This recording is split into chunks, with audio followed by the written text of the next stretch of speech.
At this very moment, what kind of face are you wearing? Your face at work, your face with family, and the face when you are alone in the dead of night. Are they truly the faces of the same person? 100 years ago, a German author wrote down this question in a novel. And that book, even at this very moment, is making millions of readers around the world uncomfortable. This is Hermann Hesse's Demian. The protagonist of the novel, Emil Sinclair, is a boy torn between two worlds. One is a bright and warm world, the parents' dining table, the sound of evening prayers, and a space of order where right and wrong are clear. The other is a dark and damp world, the insults of back alleys, lies, and one's own instincts that feel thrilling. We are no different. A diligent worker by day, but someone who wants to throw everything away by night. Someone who wants to be moral, yet occasionally becomes a coward. Hesse says that this conflict is not a disease, but proof of being human. Is that really true? Let's find out together today. One day, young Sinclair tells a small, trivial lie. He wanted to look good in front of the neighborhood bully, Franz Kromer. It was a bluff about stealing apples from an orchard. But that one sentence completely changes his world. Kromer begins to blackmail Sinclair using that secret as leverage. Secretly, quietly, and persistently. Stop here and think for a moment. Haven't we also met a Kromer in our lives? It doesn't necessarily have to be a person. It could be the gaze of others, comparisons on social media, or a fear you created yourself. It started as a tiny compromise, only to realize too late that it now completely dominates you.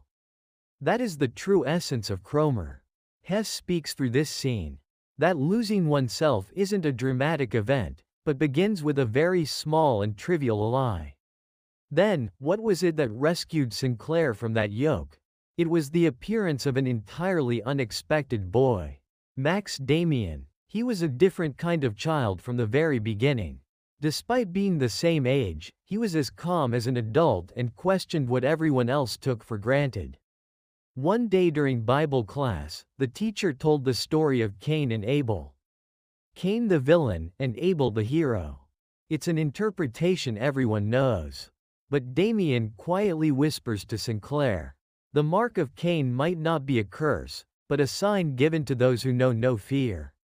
Those words create ripples in Sinclair's mind. What if what was branded as evil was actually a sign of strength? What if the desires and dark emotions we shamefully hid were actually energy? Demian's message is uncomfortable, because it shakes the framework of good and evil we've been taught since childhood. But that discomfort is the very starting point of true growth. Without discomfort, there is no growth. Demian is speaking to Sinclair, and to us.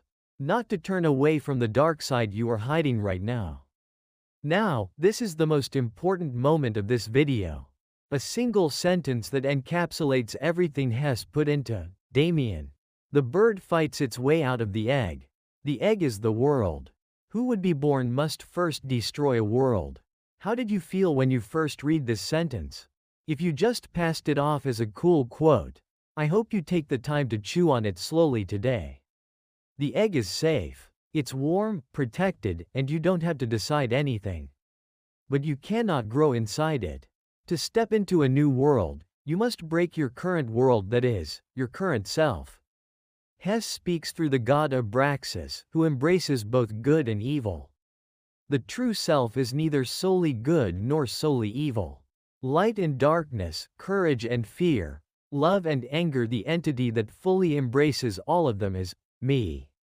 The confusion, wandering, and identity crisis you are experiencing right now. It is not a failure. It is the sound of the shell breaking. At the end of the novel, Sinclair realizes that Demian, whom he had longed for so much, was not someone from the outside. Demian was Sinclair's own inner self from the very beginning. The strongest, most honest, and most fearless part within oneself. It was the voice we had suppressed for so long out of shame. Hesse asks, where is your Demian right now? Is it not still knocking on the door inside you? What makes you most uncomfortable right now? Helplessness at work, loneliness in relationships, or the Don's question, is it okay to live like this? Hesse says that it is not evidence of weakness, but evidence that you are still alive. Finally, we will conclude by reading the most beautiful sentence of the novel together. I wanted only to try to live in obedience to the promptings which came from my true self. Why was that so very difficult? Today, where is the crack in your shell? Please share in the comments. I'll see you in the next video.